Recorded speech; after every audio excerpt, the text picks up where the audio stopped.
So, welcome to Tech Notice Best-Bang-4-Buck live stream. Now, I'm all about you getting the best tech for your bang or buck. So, if you're looking for getting some tech, especially creators, then this is what you're here for, hopefully. And we've got a very exciting guest here tonight who I'm going to introduce in a moment. But just a few things, what we're going to do here, or what you can expect from this live stream. We're going to be talking about the best bang for buck camera for filmmakers, whether you're wedding filmmaker, you want to get started, you're YouTuber, you're maybe indie filmmaker, you're client work, whatever you do, we're going to be talking about that. And we have, like I mentioned, very exciting guest who has a lot of experience in that. So if you are watching this live, I can see some people there in the comments already. You're very welcome. Nice to see you here, or as much as I can see your comments over there. Feel free to comment or ask any questions live as we go on to this live podcast or whatever. If you are watching this in replay, you can treat it as a podcast, go on your everyday life, whether you're putting kids to bed, driving to work, you can just listen to it, put it to a or as you're working out, just put it on and then you can listen to it and get some value in there. Last thing I want to mention is that the show notes and links are linked below if you're watching this in replay or live. If you want to get something or we're talking about something, you're like, wait a second, what's that camera or lens or whatever Lauri or Damien is mentioning, then you can find it in the description below. But with no further ado, let me introduce you to our guest today, who is Damien Cooper from Monkeypixels. Welcome, Damien. Hey guys, and thanks for having me on your live stream. Yeah, look at Damien's shot. He knows what he's doing. Look at that. It just looks so good. You can see that. So thanks very much, Damien, first of all, for joining and doing this with us. But obviously, like in my channel, I don't think a lot of people know who you are. So my first question is, tell me a little bit about yourself. Like, who is Damien Cooper? What is Monkeypixels? So, I'm Damien Cooper. I'm 35 years old and I'm a professional filmmaker / photographer. And I also started a YouTube channel a couple of years ago. So now I'm transitioning a little bit from the traditional client work into a hybrid YouTube client work kind of filmmaking production company. And I do all kinds of stuff. I do it with my girlfriend together. She was part of the Monkeypixels crew, but now she has her own filmmaking business, but we're still helping each other out. And we do basically almost everything. We film client work like your regular corporate video shoots, a lot of athlete shoots. We've done documentaries in Las Vegas with UFC fighters. We work with NFL players. So athletes and sports is definitely our passion when it comes to filmmaking, although 2020 hasn't really been kind to that kind of genre. But overall, we do a lot from music videos, but also a lot of YouTube stuff. And on my YouTube channel, I do a lot of camera reviews, tutorials, and also a lot of behind the scenes of all our client shoots so that the viewer gets an idea of what we do, what kind of equipment we work with, and so on and so forth. Yeah, I think people are probably wondering, like, we can hear a little bit of an accent there. Where is Damien from? Where's Monkeypixels based? I am born in Germany. Then I went to school in photography. I actually went to a photography school in New York. And then afterwards, I moved to Vienna, but I was moving around a lot. Like usually we are traveling to between 10 and 15 countries every year. Again, 2020 has changed that. But I am based in Vienna, and this is where I have my tiny little humble YouTube studio and where also currently most of my client work happens. Very, very cool. So how long have you had your YouTube channel for? How long have you done YouTube? I think I started it in early 2018, but it was basically just a side product of our commercial work. And then, I always had some phases where I didn't upload anything for 3 to 6 months, and then I started again uploading a couple of videos. But really seriously, I started doing it, right when the pandemic hit a year ago, because, there wasn't anything else to do. So I decided to treat my YouTube channel like it's my full-time job. So I did this for a couple months. Now commercial work has picked up again. It's actually there's more commercial work than ever. So now I'm really trying to upload about once or twice a week, but it's getting harder and harder. So Yeah, I was gonna ask you about like the pandemic, because like for me, I think my experience has been that like all my client work kind of dried completely up, but it seems like you've had a little bit of a different experience, like the opposite experience. pretty much. I mean, in the beginning, we weren't sure, and then everybody was kind of holding off on like hiring anybody for a couple months. But then when we got the guidelines, and basically most of my corporate clients, they are really good to go. Like I have a lot of clients in the medical sector or just, regular corporate clients. And then everything started picking up again, and then there were more music videos. And now yesterday we got a new job offer to actually film something for the entire month of April. Every day, it's a big job: photography, video, vlogging, live streaming. So this is going to be very interesting. But yeah, it's actually getting more and more right now. Wow, that's Um, good news. That's good to hear. At least some, sectors of the economy are prospering while some of them are going down a little bit. So you said that you went to the school to learn, or school, university, you went to learn photography. So would you consider yourself, first of all, photographer or videographer? Interestingly enough, I definitely consider myself a filmmaker first. Um, I was starting out with photography, but I don't know. I feel like I plateaued at one point when it comes to my photography, and my passion definitely was driven into filmmaking. It's actually a funny story because I started filmmaking, and my ideal scenario would be to work in the film industry as a photographer, like doing movie posters or working with actors. For That's some cool. reason, it didn't occur to me to start with filmmaking to get closer to the filmmaking side. But then when I made the transition into filmmaking, it's also so much more lucrative. Like I can count my jobs where I'm purely based for photography on probably one hand a year. So if I were to be a photographer only, I'd be dead broke right now, That's for cool. sure. I mean, I think I've never heard anybody who actually wanted to get into like the movie poster things, like is into movies but wants to be the photographer behind the movies. So Yeah, that's I don't know pretty why cool. that happened. So what was your first camera when you got into photography, filmmaker? So when I got into photography, I mean, I always had these little point and shoots, or even like the very first cell phone cameras when they came out like 15 years Hmm. ago. So I bought a DSLR, and it was a Canon 300D, I think. Like it was beige even, it wasn't even black. So that was my first DSLR camera back then, and then I just went through the motion and just upgraded and upgraded. But I stayed within Canon because my father had a lot of Canon gear. So it was just a coincidence that I started with Canon. Funnily enough, I then switched to Sony. So when I started my Mm. filmmaking career, I actually started with a Sony A7 II, not the S2, just a regular 2. And that was my first camera that I tried to get serious with video with. Pretty cool. So what would you say, like over the years of using loads of different cameras, what was like your favorite camera that you've tested? I mean, overall, it's still the camera that I'm shooting on right now, that I'm also live streaming on right now, and that is the Canon C300 Mark III. Because, as I've already mentioned earlier, I do almost everything from live streaming to. I was involved in a really big documentary in 2020. So I was hired by other directors as a DP. So they wanted to have RAW. I needed V mount batteries. I needed all that kind of stuff. But then I also do a lot of YouTube. And so I need a camera to be as versatile as possible. So if I were to shoot only feature films, then there's definitely better cameras out there. If I were to do only vlogging, there's also better cameras out there.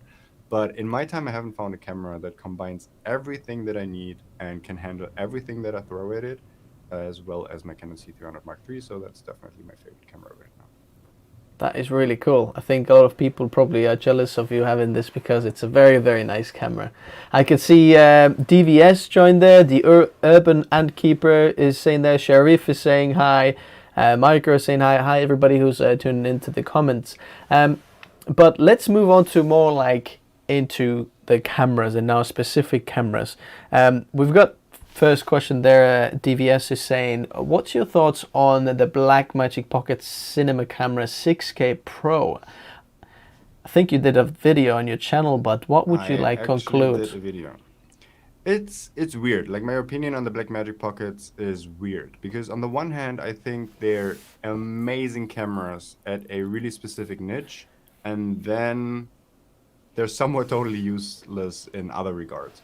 So I actually had a Blackmagic Pocket 6K for a while, and I used it for client work. And honestly, like, the image coming out of the Blackmagic Pocket 6K, which will be equally to the Blackmagic Pocket 6K Pro, is absolutely amazing. And those are probably one of the best looking videos I ever shot on any camera.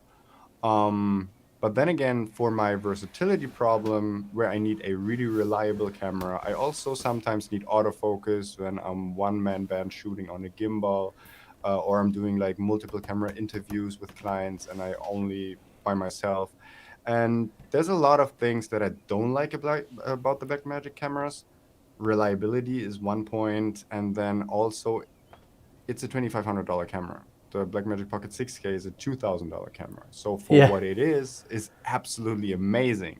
But then again, it's only a $2,500 camera. So stuff like, for example, with the Blackmagic Pocket 6K Pro, it's a mouthful, you have internal ND filters now, which is absolutely amazing, and which is one thing I really hated about the regular Blackmagic Pocket 6K because of the whole infrared cut filter situation.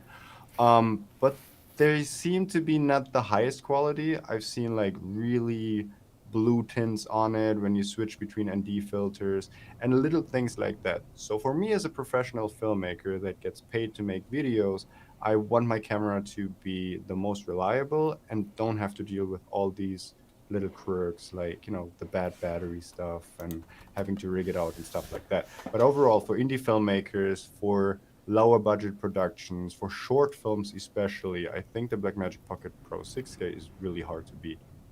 Yeah, it's cool. I think I've had like my eye on it because I've wanted to get like a camera that is kind of set up in there, like the main angle, and I don't have to, you know, go backwards and forwards and set it up all the time. Then use this A7S III that I'm having right now for other things. So it's definitely like very interesting, like a camera. Because another thing for me that looks very kind of appealing for the Blackmagic Pocket Cinema camera line is that you can record straight to an SSD, which means that the transfer speeds of it will be very, very fast, because I'm often waiting a long time transferring from the SD cards of the footage, but then I would have it much, much faster, which would be very, very nice. But next of all, like, I think like where we're gonna go, or like take this journey in the best bang for buck camera, I'd like to start from maybe like, you know, lowest, maybe, you know, like more beginners, and then we're gonna work our way to like, you know, people maybe in your level, our level, more like who are already doing this or want to get there, so people kind of get an idea of like the ladder in the filmmaking you know, world of getting the cameras and which one you would get and things like that. So my first question would be like, when you, or let's say someone comes to you and says, look, I want to get a camera and I want to get into video, like what are, like, can you recommend me like a camera? What are some of the like thoughts of someone who starts off getting their first camera maybe? What are some of the thoughts that should be, they should be thinking about in their head that maybe isn't as obvious, but that as just like, oh, pick a brand or something like that? What's what someone should be thinking when they're getting their first camera?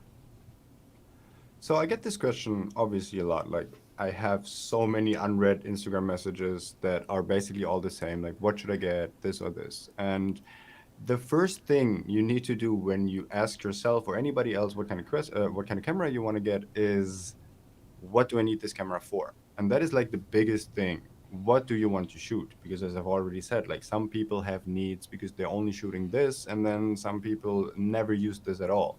For example, when I'm choosing a camera, I really want good slow motion because I'm shooting a lot of athlete content. But there are people out there that never shoot higher than 24, 25, or even 50 frames ever. So there's so many different things that can make or break a camera for you. So the biggest thing is definitely What are you going to shoot? Obviously, the budget is important, but also, do you want to upgrade over time? We were just talking about the Blackmagic Pocket cinema cameras, for example. The Blackmagic Pocket 4K is so great value, but why I never considered that camera is because of the lens choices, because the Micro Four Third mount, I have absolutely no Micro Four Third lenses at all, and I also shoot a lot on full frame cameras. So this is absolutely not appealing to me, because then I start gathering some lenses for this camera, but then when I want to upgrade in the future, like basically all of my lenses are useless. So where do you intend on going? Like if you're just starting out and you basically know already that you're probably not going to, go up the ladder and try to upgrade over time, it's also a different story considering what kind of camera you want to get. Very cool. So do you think, let's say like most people I think start off, when they're getting into filmmaking, they're starting off filming weddings and maybe getting into corporate work and things. Like, what's your thoughts about if someone wants to get into like that type of thing? Do you think if they want to do a little bit of photography, like you said, and a little bit of videography, do you think they should be looking at different cameras, or is there something that like can be both? Absolutely. Like there is hybrid cameras out there and I use them as such sometimes as well. I usually like when you go up higher in quality, then I'd rather have like a dedicated video camera that does video very well and also have a dedicated stills camera.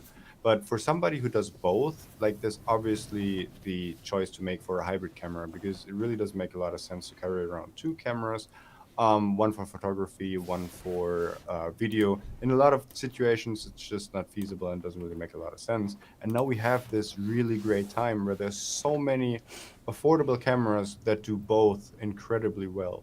So again, one thing, what do you want to shoot? Because someone who only shoots video and doesn't bother with stills at all has different options than somebody who needs the option to shoot stills. Very interesting. Now, I think, DSLR might be a little bit outdated term in 2021, but do you think there's a difference whether you should be going mirrorless if someone's like looking for a hybrid camera, mirrorless or DSLR camera? Well, my opinion is pretty much that DSLR is pretty much dead at this point. If you already have a DSLR, it doesn't mean that, all right, you need to throw it away and get a mirrorless camera. But if you're looking to get a new camera, I really don't see a point of getting a non-mirrorless camera at all. I'm a Canon shooter. I love Canon. So I was testing out the 1DX Mark III when it came out, which is the flagship camera of Canon. And prior to this, I was already using the EOS R and other mirrorless cameras.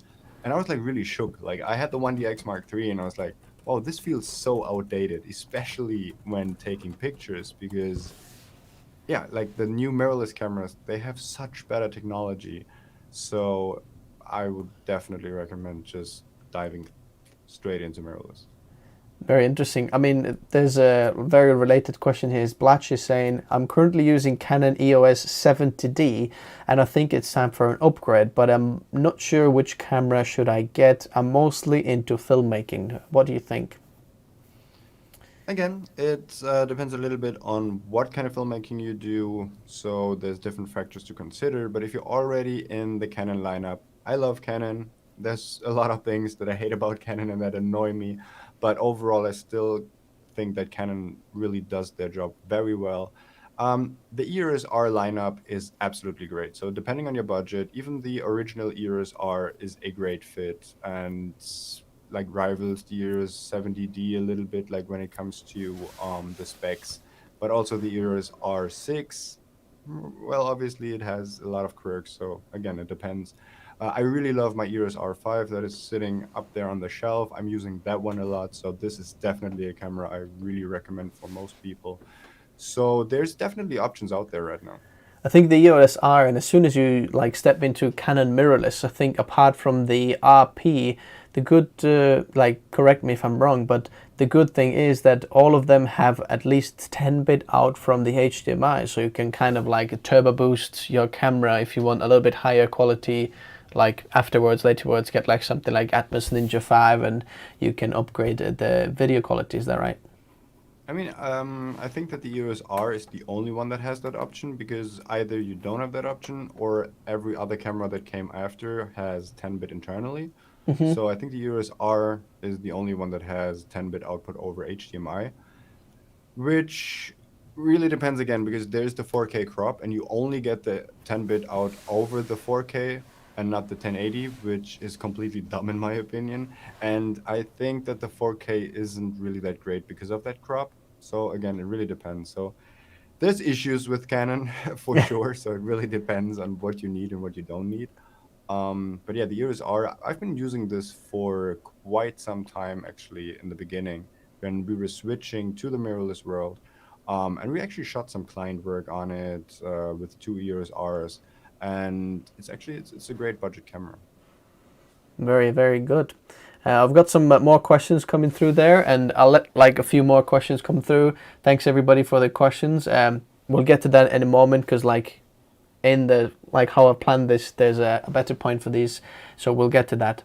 But what's the camera like you would recommend for someone who wants to start a film business, right? First of all, we'll take the film business side, where there is like their idea is to get into corporate world, and maybe they have to do a few weddings and gigs here and there, but they want to have like corporate clients or like film business, create commercials or internal media for some kind of companies, not just individuals. So what would be the camera for like someone who's starting out you would recommend for these types of people?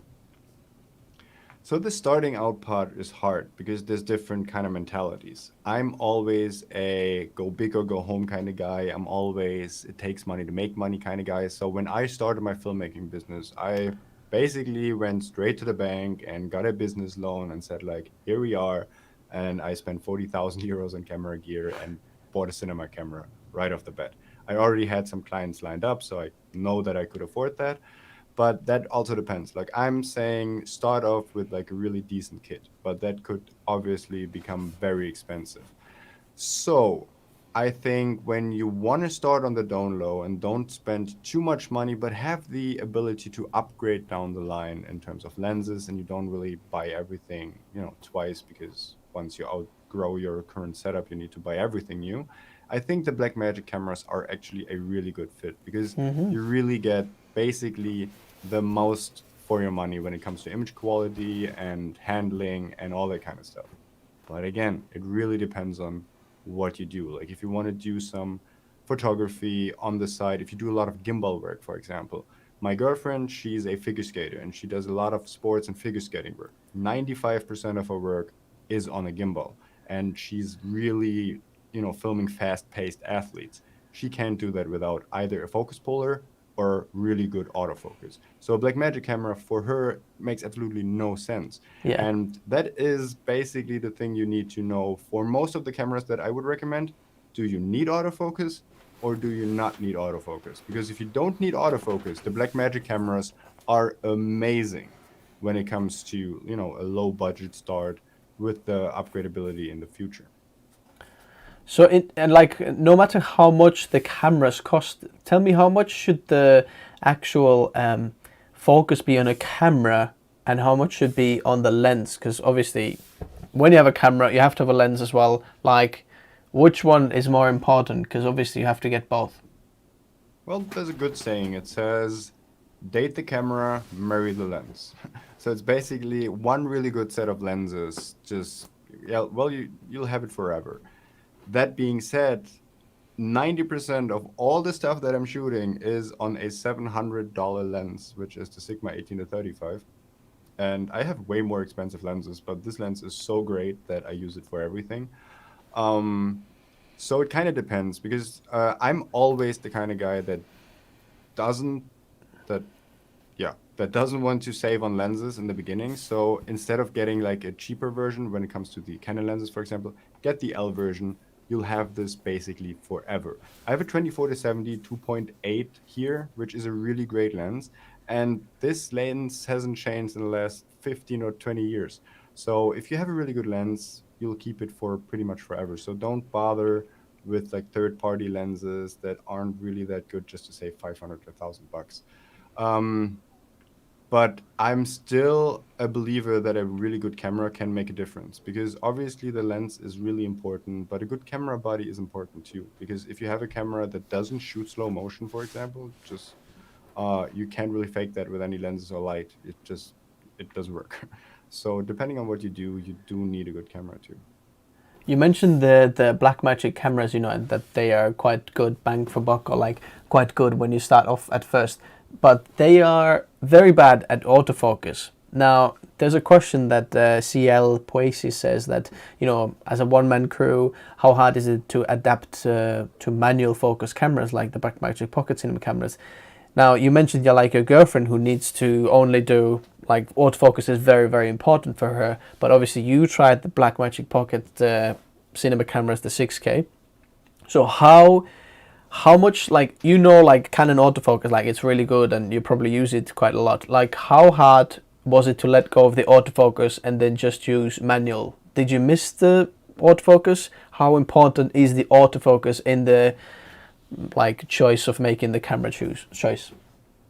So it depends. I'll be completely honest. Before I started with the Blackmagic Pocket 6K, I was only shooting on autofocus cameras, and I was using autofocus a lot. I sometimes used manual focus just basically for stylistic purposes when I wanted to rec focus back and forth, but I was relying on autofocus a lot. So then when I got the Blackmagic Pocket 6K, which obviously doesn't have continuous autofocus, I had to force myself to use manual focus. And it was actually, the transition was really easy. I was actually surprised myself. I also made a video on my YouTube channel about how to actually start with a manual focus and how to get better at it. And it's actually pretty easy. And as of right now, even though I'm shooting on Canon cameras, when I'm shooting handheld, which is the kind of style that I'm going for most of the times, I'm basically shooting manual focus all the time, even though I have really good autofocus. However, when shooting on a gimbal, I feel like a really good autofocus or a focus puller can't really be replaced by anything. I know there's a lot of techniques like stop down and just get the same distance to your to whomever you're filming. And obviously they can work, but for me, I think they're so limiting. Like when I'm shooting, I want to be flexible. I just want to focus on the shot that I want to get, on the framing, on the lighting, on the emotion that I want to transport. And I don't want to be bothered with, oh no, I can't make a step forward because then I'm out of focus, or just like I can't really get a shallow depth of field because then it's really harder to pull focus. So That's when you interesting. shoot on a gimbal a lot, I would 100% recommend, do yourself a favor, get yourself a camera that has a really good autofocus. And there isn't really that many cameras out there that have really good autofocus for gimbal work. Um, Unless, of course, you have like really big budgets, you have a second person, you always have a first AC that can pull focus, then by all means go with whatever camera you want to have. But that was the most frustrating part when I had the Blackmagic Pocket 6K, that I always dreaded using a gimbal because I wasn't flexible and it was just a pain in the ass. But So what are the camera companies that have good autofocus? I would pretty much say it's Sony and Canon, from my experience. And even like, for example, with my Canon C300 Mark III, which is the top of the line Canon cinema camera, which came out last year, which has dual pixel autofocus, it's also borderline unusable for gimbal work. I do a lot of my shooting in sunsets, sunrises with backlit subjects, and it messes up so many times. When Bell was using it on the ice, it also never really found the focus. So when you have like really fast-paced action in an environment that isn't ideal, like you don't have a front lit subject, and with figure skating, everything is white due to the ice, and then there's a lot of commercials in the back in most of these ice rinks. So there's a really busy background. Like she couldn't use the C300 Mark III for her work on the ice because it just never found focus. What So did you go there's for then? really the R5. So the Yeah. R5 has the most amazing autofocus, and so does the Sony A7S III from my experience and from what I heard.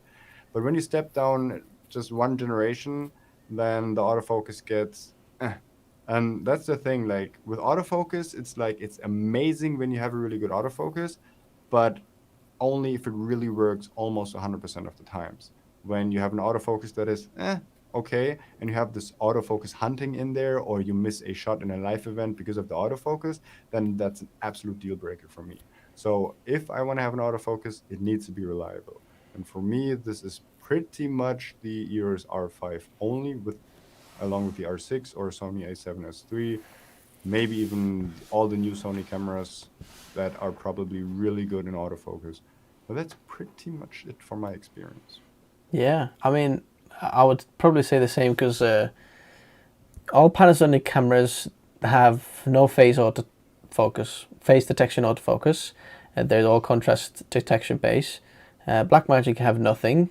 Nikon, I don't know. Nikon's not a film camera. Not like Yeah, I no. don't know. I'm not a Nikon guy. Whenever I started with photography, there was always like Canon and Nikon, and we always hated Nikon for some reason. With photography, it's probably dumb, but I feel like with filmmaking, they're just like really far behind, Oh yeah, in at least my opinion. But again, I haven't ever touched a Nikon camera in a really long time, so I don't know. yeah. I think they're trying to get there, but maybe wait a little bit. I don't think no one like goes to Nikon for filmmaking. Like they probably go there for photography first, and then oh, actually it can do some video as well. So we'll Exactly. try that as well. But in terms of like other cameras, there's a question here about a Z cam. Have you tried any of the Z cams? It seems to have great features for the price. I have. I was actually considering getting the F6 before I was considering my Canon C300. And I am, or at least I was, no, I am in a Facebook group about the Z cams. And there's two things that kind of made me not want to get one. Actually, there's three things. Number one, no autofocus, because as we already mentioned, when shooting on a gimbal, I want autofocus. And I don't really want to mess around with different kind of camera brands, like having a Z cam for my handheld stuff and then having Canon for my gimbal stuff, because then it gets harder to match in post and it's just unnecessary workflow. The second thing is, as I've already mentioned, is reliable. Like I don't shoot really high-end productions. I don't shoot any feature films, but I do have my corporate clients and they pay a decent amount of money for my video services. So I want a reliable product. And I read so many horror stories about some Z cams that just failed on them on set and something didn't work. And it was just a little bit more complicated.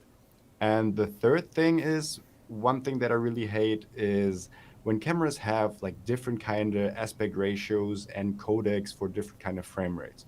So when you want to shoot 25 frames, you can shoot everything in RAW in 17:9. But then when you go up to 50 frames, you can only shoot H.265 in an aspect ratio of whatever, 2:1. And the Z cams pretty much have that in all their cameras. So depending on what kind of frame rate you're choosing, you get a complete different product, codec, aspect ratio, and that is something that really annoys me. Or having crop factors as well. So, but So overall, like not to like just say bad things about them for the price. I think they're actually pretty cool cameras. I like the form factor. The image looks pretty decent. Um, but then again, for me and for my line of work, I don't really think it's a good fit. But that doesn't mean that it couldn't be for you. But then again, I might actually go for a Blackmagic instead of a Zcam, especially now with the Blackmagic Pocket 6K Pro. So actually, that's an interesting question. Now, if you had the choice between the Blackmagic 6K Pro and a Z cam, because obviously Blackmagic cameras are even cheaper than Z cam, like, did you say that you would go with Blackmagic? Like, what would be anything? Is there anything that the Z cam offers that the Blackmagic cameras don't offer? I know the body is different and maybe a bit better rigging options for it than Blackmagic. Or yeah, what would that you for say? sure. So I love the body. Like I love the body on the Z cams, especially with having the option to just mount a Sony NPF battery on the back end of the camera. So I hate the body of the Blackmagic Pocket 6K. I also hate all the rigging you have to do. This might have gotten a little bit better with the Blackmagic Pocket 6K Pro. So maybe the internal Sony NPF batteries are now actually something that could work. I haven't had the chance to test the new 6K Pro yet. So that is one thing that the D cams do better. It's full frame, the F6, but that is also a lot more expensive. So full frame is obviously really nice. And I think they have some better options in slow motions in some of the cameras, because that is also something that I really don't like about the Blackmagics, that they are basically kept at 50 frames. But overall, I still think that the final product, I like Blackmagic better. Like the handling, the internal screen, the operation it works with. So overall, plus, again, for me as a professional filmmaker, I'm trying to stay away from these really unknown new brands, and I'd rather go with something that is easy to service. Like, for example, if my Canon breaks down, I just go to the CPS service store and I get a new replacement camera the next day. With a Z-Cam, or even with a Blackmagic for that matter, the support might not be as good, and then I don't have a camera for a while, and I can't really afford that. So that's also a factor. So you mentioned, you're shooting most of the stuff on the Sigma 18 to 35 lens. How's that autofocus working with your C300 Mark III? It's all right, I guess.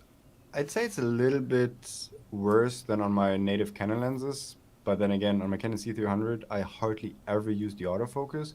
I'm using the autofocus right now because the Canon C300 has one mode where it's basically only using the face detect autofocus. So whenever it can't recognize a face, it doesn't start focus hunting. And that is a feature that I have barely seen in any other camera other than Canon cinema cameras. And with this, it obviously works fine. But other than that, I don't really use the autofocus on the Canon C300 Mark III or with the Sigma. One thing that I noticed though, when I was shooting on this Canon C200 back in the day, I actually got the Sigma 18 to 35 to replace my 16 to 35 for a documentary I was shooting in Vegas. And it was so noisy that I switched it the very next day, because the autofocus on the Sigma 18 to 35 is so much louder than on native Canon lenses. And when you're running and gunning with a shotgun microphone, you can hear it all the time. So that was an absolute no-go, and that's why I got rid of it basically the next day. But now that I'm not using autofocus anymore and basically shoot handheld and manual focus 90% of the times, or like videos with external shotgun microphones booms above me, it's an amazing lens, and I can 100% recommend it for the Blackmagic Pocket 6K as well. Yeah, there's Vincent is saying that he's already got a few E-mount lenses, and there is an adapter to use E-mount lenses on a Z-Cam, and that's what made Z-Cam interesting for me. But I want to take that like kind of thought a little bit further. If someone already has a lot of E-mount lenses and for some reason don't want to choose Sony, what's Sony? Sony cameras. It's the love child between Z-Cam and Sony. Yeah. If someone wants to go with or doesn't want to go with the Sony cameras, like what other cameras are there that have E-mount system that you could go for? None, I think. I don't think any other cameras have E-mount other than Sony's and the Z-Cam, from what I know. I could be wrong, but I think that's the problem with Sony's in general and the E-mount system. They have really good lenses, but you can only use them in your Sony ecosystem, or now with the Blackmagic, with the Z-Cams. Whereas Canon, you can use on Reds, you can use on Aris, you can use on Blackmagic, you can use on Z-Cams. So with the Canon EF mount, you basically have so much more options than with the E-mount. And that's something that kind of like steered me away from Sony.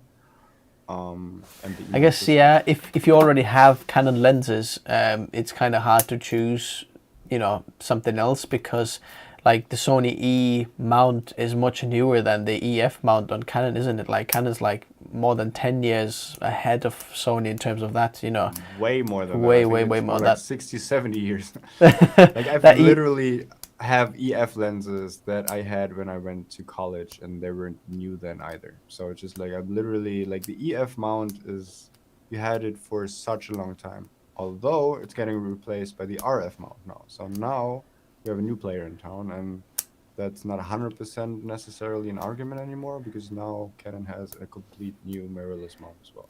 Yeah, but if like when we're talking about lenses, like when someone's talking about lenses and choosing a camera of that, like which camera companies have the largest arsenal of lenses per mount? Definitely Canon and Nikon. That's like no question about it. I think Canon might, like now with the RF mount, I think Canon has the absolute upper hand. And then there's Nikon, and then there's Sony, I guess. But like Canon is no doubt way What up about there. what about per mount? Because I think Sony's E mount has more lenses than Canon's RF mount, and I think Oh yeah, the that's for sure. But EF mount is definitely yeah still. EF is like way above. And I Correct me if think I'm wrong, but when we're talking about the Sigma 18 to 35, I don't think it comes in an E mount either. I think no, the Sigma is. I think you're right. I think I'm it's not sure, only but it EF. might be so. Yeah, and I think a lot of third-party manufacturers like Tamron, Sigma, and yeah, uh, Tokina, I think they mostly have EF lenses as well. There is a Bernard is saying, I'm looking to sell my Canon T3i and I get into fitness videography, which is literally Damien's, field, new business. What would be a good budget beginner intermediate level camera to use? Sony A6400 is the camera I hear about the most. What do you think, Damien? So when it comes to low budget, and since we're talking about like best bang for buck, I think when it comes to the really lower end budget, I think Sony is really hard to beat because they have amazing cameras with the A6400 or whatever the current version is right now. Um, and also the Sony A7 III is relatively cheap. So Sony is really good at making really good low budget cameras. As I've already said, I'm a complete Canon guy. All my gear is Canon, but I was just equipping a client's YouTube studio and I chose a Sony for them because it's just better value for the lower price point. And in that kind of price bracket, you don't really get anything from Canon. That being said, I want to maybe say 2 or 3 things about that. A, if you already have Canon, maybe you have already Canon lenses. And if there are 1 or 2 lenses that you can actually use on your next camera, then maybe Canon would be a better choice. And the other thing, and that is, again, my strong opinion, because Bernard, you said it's about a new business and you want to do a business. So I made the mistake in the beginning and I bought a lot of cheap things, like even cheap tripods, cheap lights. But at the end of the day, those things are tools to make you money. So you need to ask yourself, like, a better camera. Would a better camera make you more money? And especially with fitness, slow motion is a big deal, I think, like depending on what you do. Like we shot a lot of fitness videos and like having the option to shoot 100 frames is really, really cool. So overall, like maybe think about like treating this as a business investment and maybe spend a little bit more money in the beginning and then not have to spend more money down the line because you need to upgrade your camera constantly. But that being said, I think the Sony line, the A64, 65, 66, 6700, whatever it is right now, that is the best camera out there, is something you can't really do wrong with. Yeah. So in terms of like fitness videography that you were, doing, Damien, how important is, for example, the IBIS? Because that 6400 doesn't have an IBIS.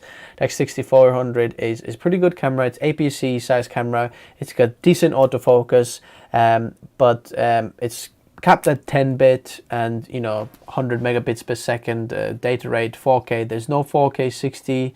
There's 4K 30 is max. Now, is there anything in that camera that you're thinking, okay, starting out, that actually you really need to think about whether you want to do that or that? You already mentioned like slow motion, because obviously this camera doesn't do slow motion in 4K.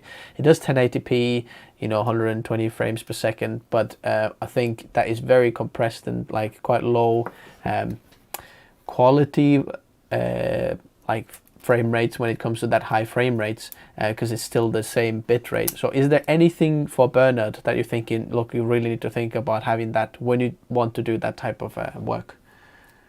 I mean, like all of the things you mentioned are very valid points, but overall, it's really hard because, as I've already said, like it's a business decision. So, are you making money with this? Because business kind of suggests that. So, that's basically the thing. Like, if you're shooting a fitness video, and are you being paid more if you have a better camera? If so, go for the better camera. If your client doesn't see the difference between the Sony A6400 and whatever, like a much more expensive camera, then there's really no point in investing more into that, because you can do amazing things with a Sony a6400. So it's really the question of two things. Are you limited by your camera? So is your ability higher than your camera can actually make use of? So what I'm saying is, like, have you outgrown your camera, or can you really like still get better with the camera you have? Then just go with this cheaper camera and start like really producing content, unless you really feel you're limited by the abilities of your camera. And the second thing is, like, how much money are you making with your craft, and how much money are you trying to make in the future with it? But overall, like, the 6400 is a really good all-rounder, and I think it's a really good camera to start with. Yeah, someone's saying I've been fidgeting with the pen. Sorry, guys. My wife constantly tells me, like, when I'm thinking of stuff, I make noises all the time. So sorry if that's been in the audio in there. But Damien, I want to ask you now plainly, like, the main question of this live stream. Now, in your opinion, like, what is the best bang for buck camera for filmmakers? It really depends. That's the problem. Like, it's there is no straight answer. Like, probably out of the top of my head, I'd say the Sony a7S III is probably the camera that is the cheapest that can do the most. Because it has 10-bit, you can even shoot RAW externally. You have great dynamic range. You have a really good autofocus. You can also do pictures if you want to, although kind of limited. It's a good vlogging camera with a flip out screen, so you have good battery life. So overall, I want to say, without knowing anything, I think that the Sony a7S III would be the one camera that does everything to a point for the least amount of money. It's still an expensive camera at around, what, 4,000, 4,300 euros. But I think that this could be like the camera to get.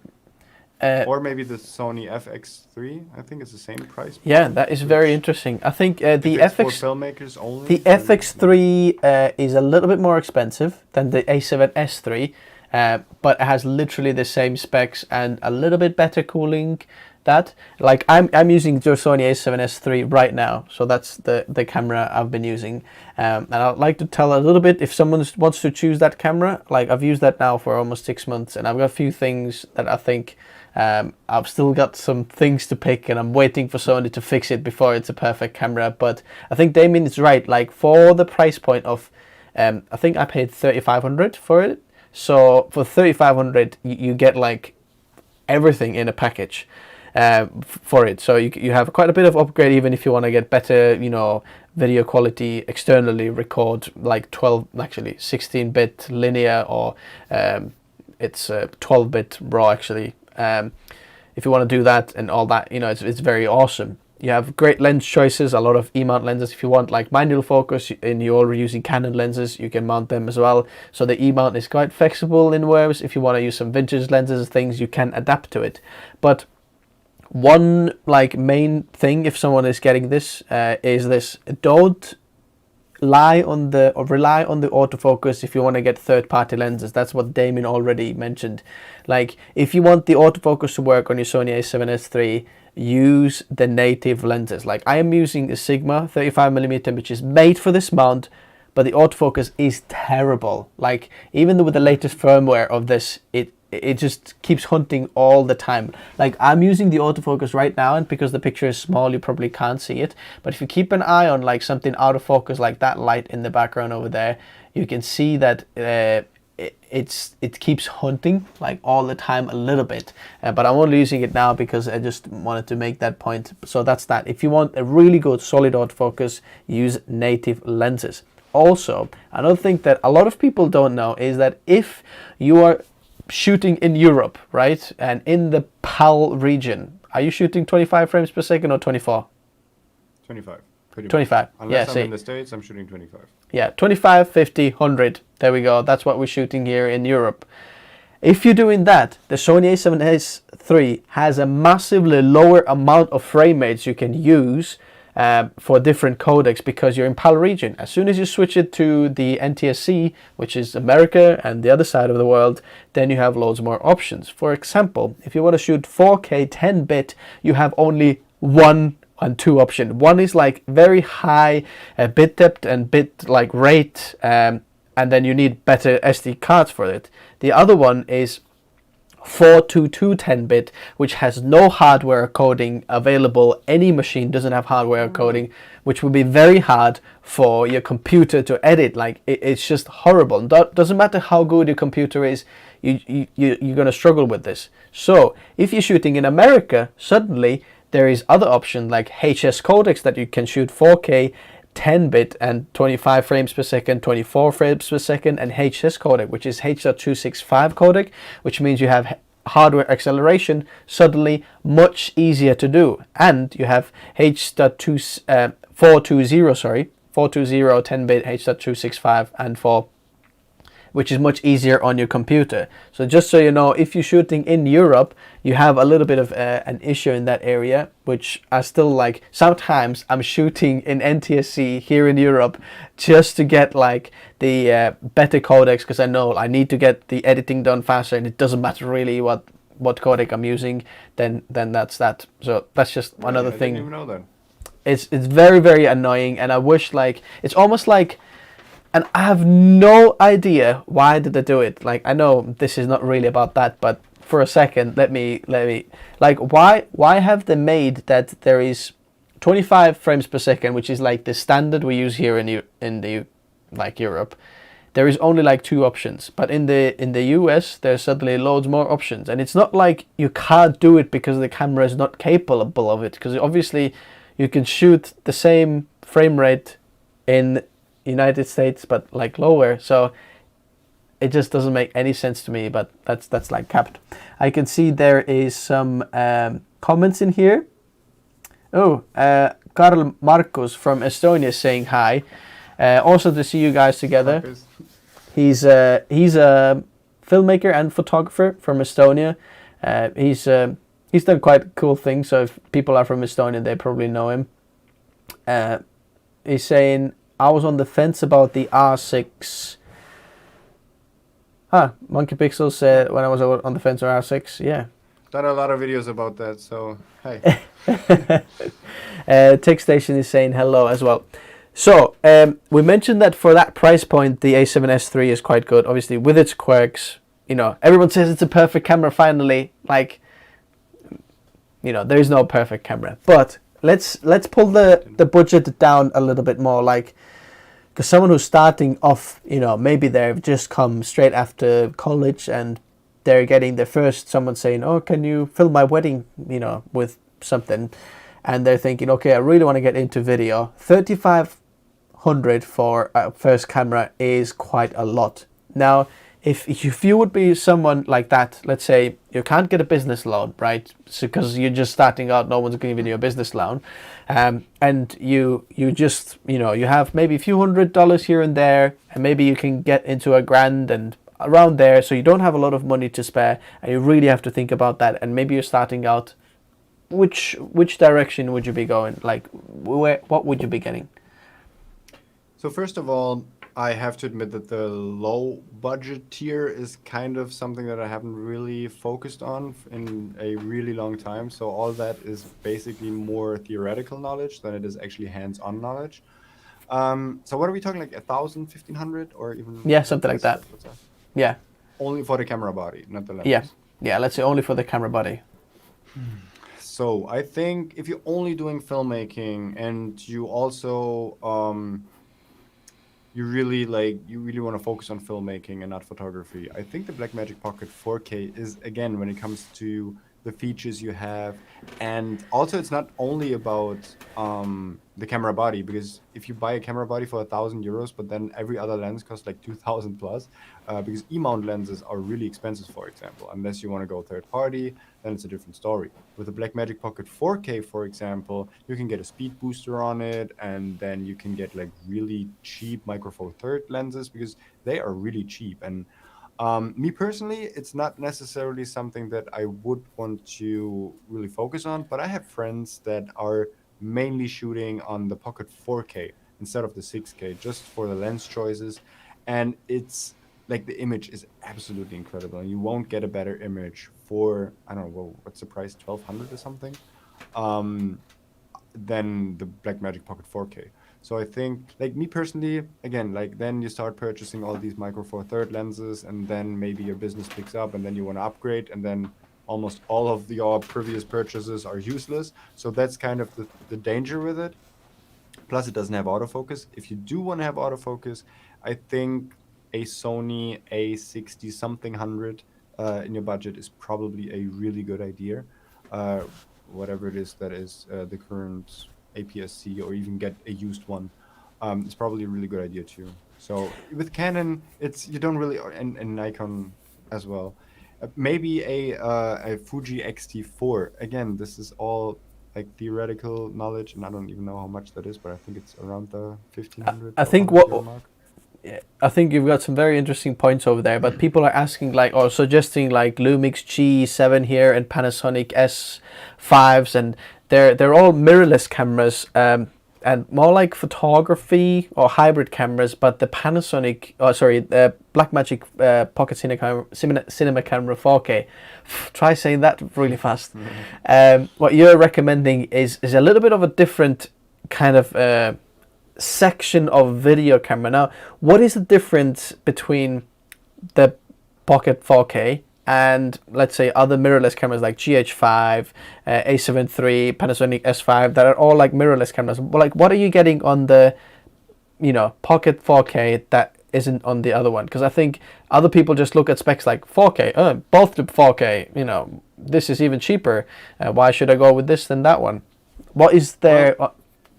Yeah. The Blackmagic is a proper cinema camera, and that, like, you can't deny the fact that there's a difference between the other ones. Are basically just like, they do both a little bit. They do photography, they do video. But if you're into filmmaking, the Blackmagic cameras are proper cinema cameras. They have shutter angle, they have a really good menu, they have raw images. Like the Blackmagic, the B-RAW codec is absolutely amazing. It also shoots ProRes internally, so you don't have to fidget with some low limit, high compression codecs like H.265 on the Panasonics, for example. So like the Blackmagics are proper cinema cameras, and that is definitely a big difference when it comes to general shooting. So I think that is a big advantage for the Blackmagic instead of just again, I haven't really used a Panasonic S5 or a Lumix X-T4 or whatever. Yeah. So I'm not 100% familiar with those, but I know that the Blackmagic is, made for filmmaking, and these others are like basically hybrids. And I mean, that isn't true for the Blackmagic Pocket 4K either, but when choosing a camera, I always want to like remind people of like, look down your future, because what I don't like, and those cameras are amazing, the Panasonic S5, the S1H, as well as the Fuji cameras, but the lenses aren't there yet. So there's hardly any really good native lenses for these cameras. If you want to shoot wide open, if you really want to have like a wide array of different kind of lenses, then you need to go third party. And me personally, I don't like to do that. I'd rather keep it in the system. Like, I'd rather have a Canon camera with Canon lenses, a Sony camera with Sony lenses, or at least have the option further down the road. And when you start investing in the beginning of your career into a Fuji camera or a Panasonic, then I feel at least that there might be a plateau like in your future, and that's what I personally would want to avoid. I think it's a very interesting point, and I think like as soon as that was like one of the first things what I discovered, or when I really got that, like that the bit depth of a camera is gonna set you apart a lot. Like all of these mirrorless cameras, like the G9, G7, Panasonic S5. S5 is a little bit different because like externally you can do 10-bit, I think, or even 12-bit RAW. But like the Pocket Cinema Camera 4K, what it does is internally records a 12-bit color, which is amazing. Like most of the hybrid and mirrorless cameras out there don't do that like in natively or internally, unless you start going like very, very expensive, like the R5, R6, and then you're like in the 3000 or like the Sony A7S III and that type of world. But for that cheap, you don't get that. You know, GH5 from Panasonic, you know, used to do that. One of the first cameras, you know, doing 10-bit, but then you have like only one codec, so very limited. But literally the Pocket 4K gives you 12-bit color, very good dynamic range, and all of the bells and whistles of the actual image, as well as the good editing capabilities. Now, if you take any of the actual mirrorless cameras, like the A7 III, A7S2, A7 II, R1, A7R, any of the mirrorless from Sony or anything, they codecs, the codecs, H.264 codecs, they're not actually as easy to edit on the computer as Blackmagic B-RAW. The B-RAW is just amazing. Like you can literally edit it, anything on a potato, anything you have, you can edit that. So if you're thinking that, oh, I'm gonna get this camera, but maybe something you also need to consider is like, can my actual workflow like do that? So even if you're choosing between Panasonic S5 or Lumix G7, and then like the Pocket 4K is maybe a few hundred more expensive, I think it's worth going that, just because any computer you have currently that you're editing, you'll have so much better time editing it, and it will set you apart so much more from like your clients are like, whoa, this guy really knows what they're doing. Plus the camera also looks a little bit more professional than just like a mirrorless camera that you're shooting with. Just like a few things to think about. That's a good point, and I wanna like say something about that too, because I feel like we're going from an angle where you're a one-man band and you just bought a camera, and you're being hired by your client to shoot whatever, a fitness video for your client, or a music video, or a wedding. But there's also this whole other world of filmmaking, which is basically what filmmaking used to be, that you're basically just a hired gun for someone else. And I feel like with the Blackmagic Pocket 4K, to a point, you can also like tip your toes into that kind of world. But if, like, for example, there's a director and they want you to shoot something for them, like they just want you to be the director of photography for a music video, a documentary, or a commercial shoot, and you show up with a Fuji X-T4, yeah, it's just not a good fit. Like if you have to tell them, like, because I've been in that situation. I was like shooting a really big documentary, like really properly big, and like they wanted to have RAW and all that kind of stuff, and I didn't really know, I didn't know what like they expect of me, so I need a camera that does everything. But obviously that was like higher price tiers. But what I want to say is, like, for my client work, I shoot with the Canon C300, the R6, the R5, and then I know my workflow around handling these files, the really highly compressed H.265 files. But then, like, at the end of one of these hired shoots, I just drop off the footage to the director in the editing suite. And, like, if you start explaining, like, all right, so here's the H.265, you can't really play it back, you can make proxies. If you want to transcode it into ProRes, you need to use this program because there's a gamma shift in the other program. Yeah, they don't want to deal with any of that. And or like, oh, we have to stop now because it's overheating after a while. So that's the point, like, I'm trying to make for like a really proper cinema camera, because if you're being hired and you work with other people, they need to be able to handle your footage and all your stuff, opposed to you're doing everything on your own and just giving your final video to the client. So there's a whole different world out there for other filmmakers when you work in a team, being hired by somebody, etc. So that you have to keep in mind too.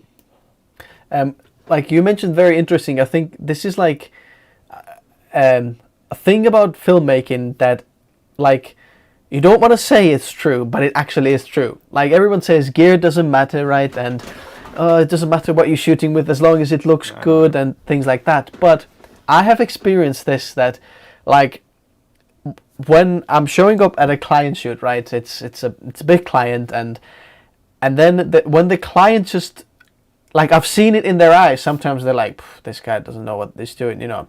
And then later when they see my stuff, they're impressed and they know what they're doing.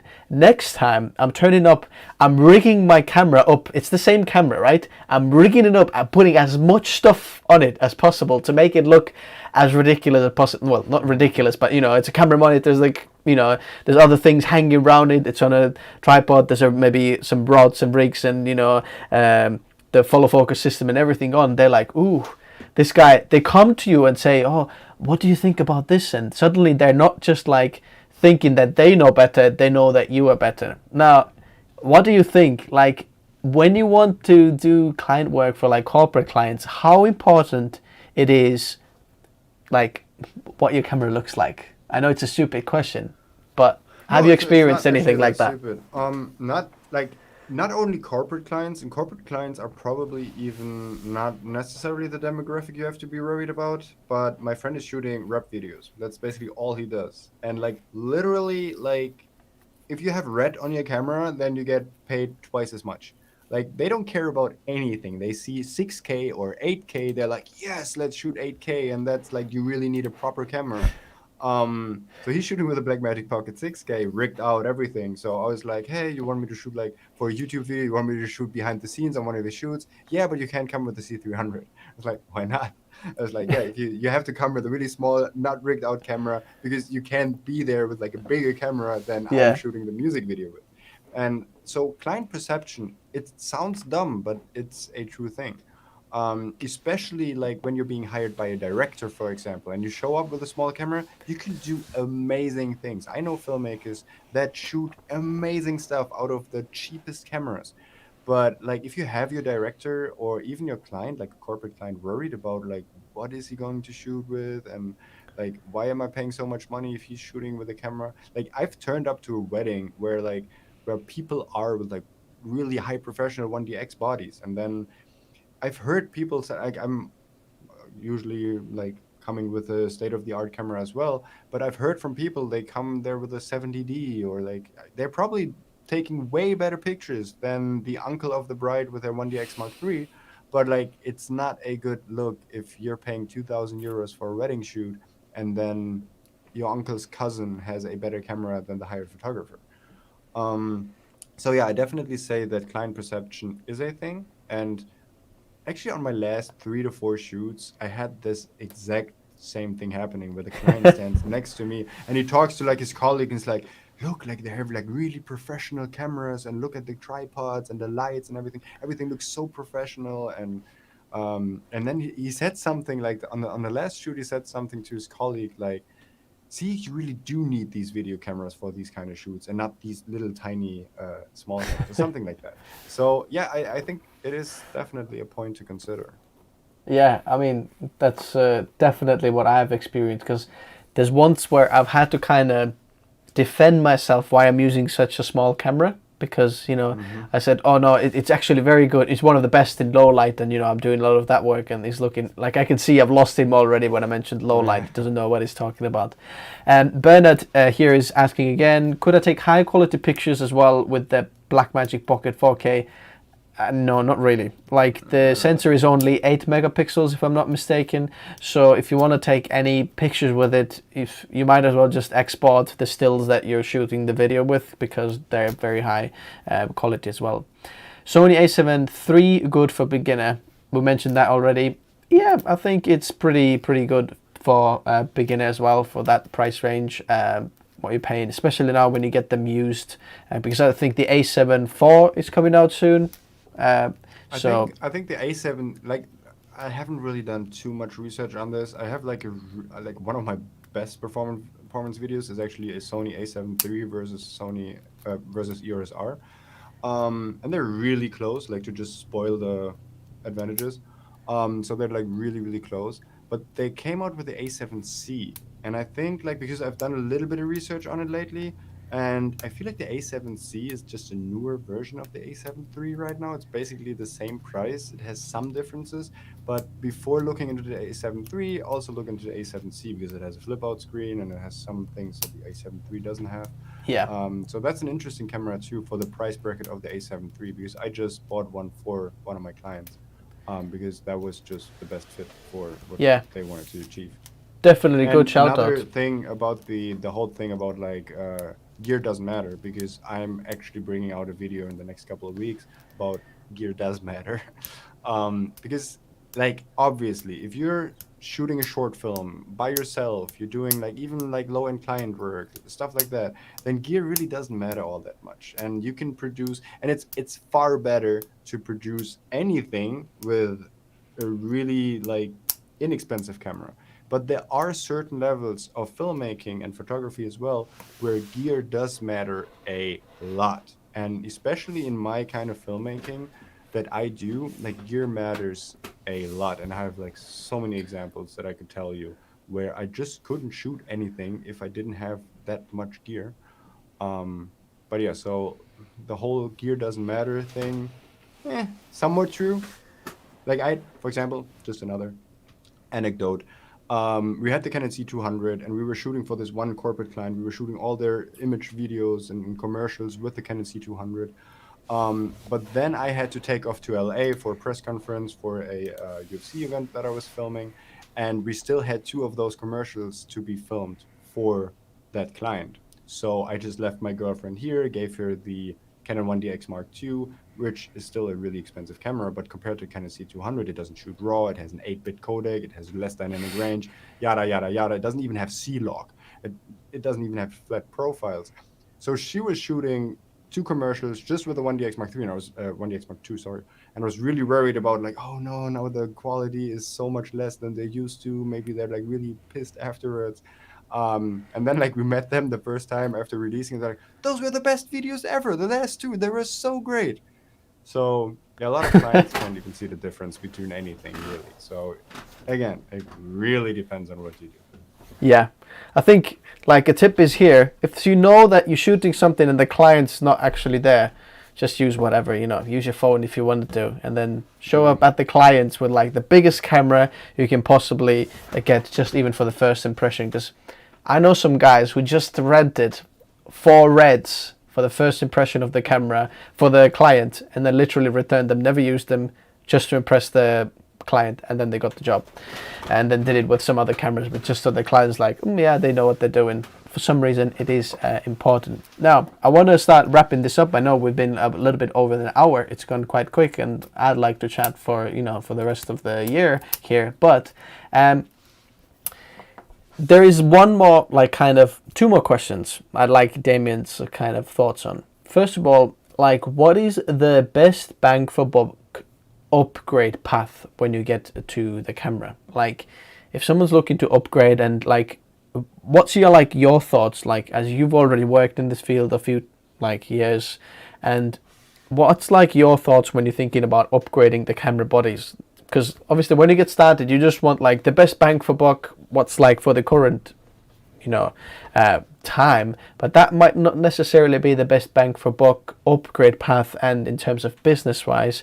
So what's the best bang for buck upgrade path when it comes to cameras for filmmakers? I'm not 100% sure if I understand the question correctly, but let me answer it like the way I understand it. So one thing is, as I've already mentioned, you need to know what you need to shoot now and in the future. Like, what do you want to shoot in the future? So kind of like already prepare your path to upgrade in the future for this. So if you're shooting on a Micro Four Thirds sensor, an IPS-C sensor, but you really want to upgrade to full frame later, then already start in that kind of direction. So because like if you're buying a lot of lenses that you can trash afterwards, if you finally arrive at a full frame camera, then this is a way more expensive path. And the next thing is, when it comes to upgradability or just taking the next step in your camera gear, is again, what do you want and need to shoot? Honestly, when I got the Canon C300 Mark III and then the Canon C70 came out, at one point I was like, do I really need a Canon C300 Mark III? Isn't that maybe even overkill for me? Because I can shoot most of my client work and my YouTube videos. I don't need RAW. I don't need V-mount batteries. I don't need the ability to rig this camera out. But over the past year, I've gotten so much more work on a really higher level. Again, mentioning like shooting this really big documentary for a different director, and they wanted RAW. They were like, this is a requirement. So they called me up, really short notice, like, hey, what kind of camera do you have? Does it shoot RAW? Does it do this and that? I was like, yes. If I didn't have that and I had only a Canon EOS R5, for example, I would not have gotten the job. And this job paid for the Canon C300 Mark III alone. So again, like you might be in a field where you don't need that bigger camera because it's just completely unnecessary. But like think about what do you want to shoot in the future and what possibilities might there be for you to use that gear. And if you just want to have raw for the for the sheer heck of it, then it's a pain to work with most of the times, and it's unnecessary. The camera is big and bulky and whatever. But if you could imagine yourself like actually using this and making more money because of it, then this is a path you need to take to upgrade your camera. That's very, very good points over there. Because, for example, I knew that I was going to shoot full frame on the Sony, and even though I had a6500, I never bought APS-C size lenses because I knew that I want to shoot full frame, and I was, you know, spending my money buying a full frame lens on the Sony APS-C size mount because it's the same mount basically. So it's definitely like things, very interesting points in there actually. And I think like when you have these higher end cameras like cinema cameras and things like that, I think another thing is that you actually use those cameras a little bit different than a mirrorless camera.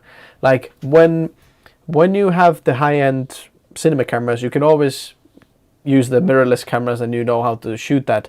But if you only had experience for the mirrorless cameras and shooting, you know, the lower bit depths and compressed codecs and things like that and using them like that, and then when you get, like maybe someone says, we're shooting a documentary, can you come this? And then you just fake it and say, oh, I'll hire a camera. Yeah, I can do that. You're going to be in the big waters because it's different. Like even from 8-bit to 10-bit, there's a big step. Going from, you know, baked profile to flat profile is a big step. If you do that all in RAW as well, there's like, it's different way how to use the tool. It's not just, you know, moving from hammer to different hammer. It's like moving from hammer to a micro saw that you need absolute. Okay, it's probably a random, you know, comparison, but there is a difference actually how you use those higher end tools. Like if I got a Red right now, I probably wouldn't know how to like shoot with it because I know people who got Reds and then have to learn like the filmmaking completely again or differently. But I think there's just like another interesting thing to kind of point to make. But if you want the higher end jobs, you maybe want to invest into that world. Like we mentioned, the Pocket Cinema 4K, which already gets you a little bit into that world where you're shooting a little bit of the logs and, you know, 12-bit RAWs, things like that. So you're a little bit in that world.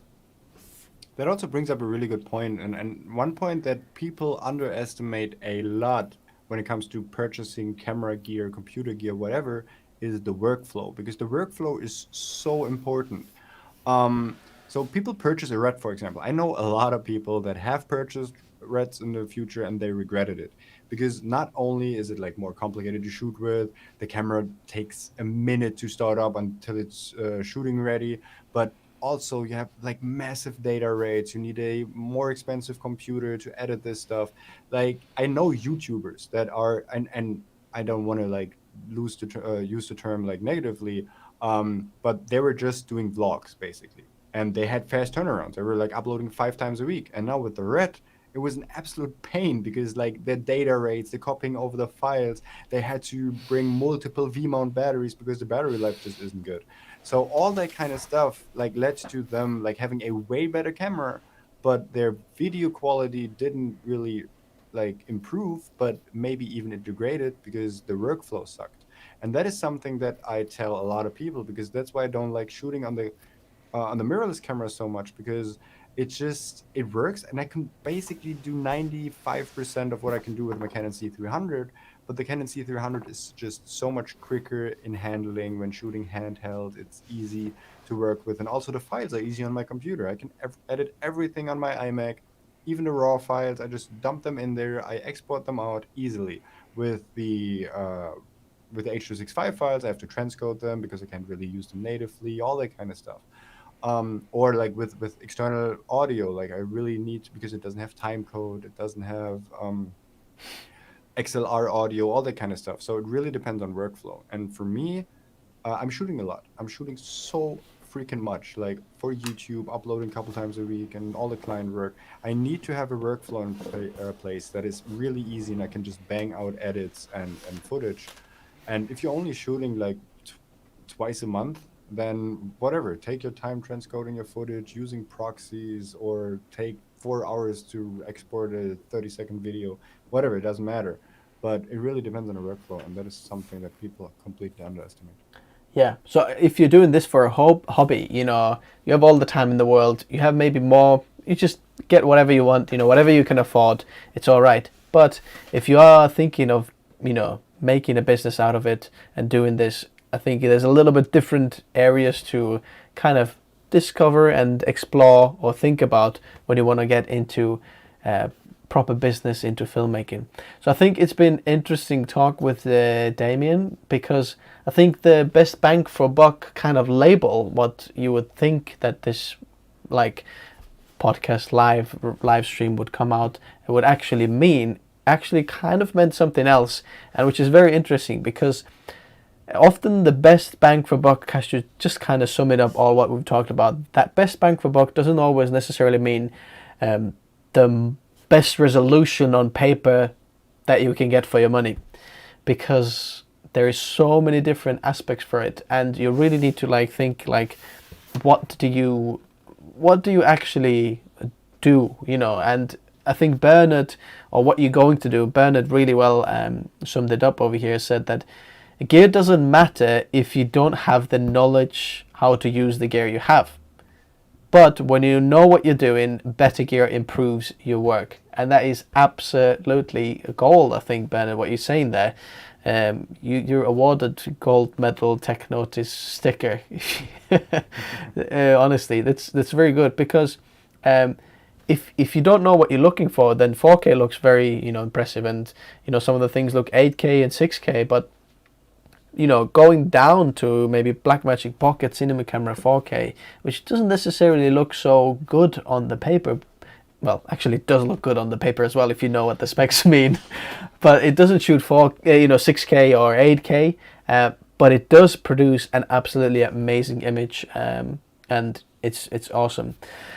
So It's I also just so want interesting because like it's not only about like the what you know or what your knowledge is, and although like this was a really good point, it's really like, what are you shooting? Because I know people that are like, why do like you don't need autofocus? Autofocus is for losers. Autofocus, you don't need it, because they're basically only shooting narrative work in big crew production sets, whatever. I know filmmakers, like for the documentary I shot, I never shot anything higher than 24 frames. All of it was 24 frames. So I don't need a slow motion camera. My girlfriend, when she's shooting, she's never shooting 24 frames. She's shooting 50 frames and higher for everything she does. So like there's so many different worlds when it comes to filmmaking. And they have like all the same terms, and it's all filmmaking, but they're so different. And that's the beauty of it too. And that's why like you could talk for days about gear, because it really depends on like which niche and genre you're in when it comes to filmmaking. And I think it's kind of cool. Yeah, so like I think our tip, what we're trying to help all the people who are listening to this or watching this live, is just really think like, where do you want to slot yourself in? And then if you don't know already, do a little bit of research, like what type of, you know, cameras and what do people actually use in that area, because like wedding filmmaking, but shooting client work for some athletes, they're completely different workflows, for example, or shooting some stuff for TV. You know, I've got some previous client work that you did for the TV, and we've talked about this before with Damian, that you think that TV has got the highest quality and highest requirements. The TV has the lowest quality requirements, the lowest resolution things. I was surprised that, oh, this is like the national TV stuff, and they use, you know, that type of thing is different. So just do a little bit of research. I think that would really help you out. What would, you know, be the best bang for buck in your situation. I think like nailing down the situation you're in and what you're going to do, like Damien said, will really help you. But in general, don't know what you're doing. Most cases, probably the Pocket Cinema Camera 4K is a very good option. And if you do need autofocus, then maybe getting into either Canon or Sony. Depends which one you kind of want. There's all the talk between Canon and Sony. That's another complete different topic. But I want to finish with this. Say thank you very much, Damien, for joining and talking and giving your knowledge. And if you guys want to check out Damien on Monkeypixels, go check out Damien's channel. And if you want any of like questions about certain camera like R5, R6, C500, C300, all the whatever cameras, then Damien's got loads of different like videos on different topics in there. Definitely worth checking out. So go say hi from, you know, Tech Notice. If you're there, go say hi to Damien. But to people who are watching this live and maybe listening to it later, I want to finish with this question.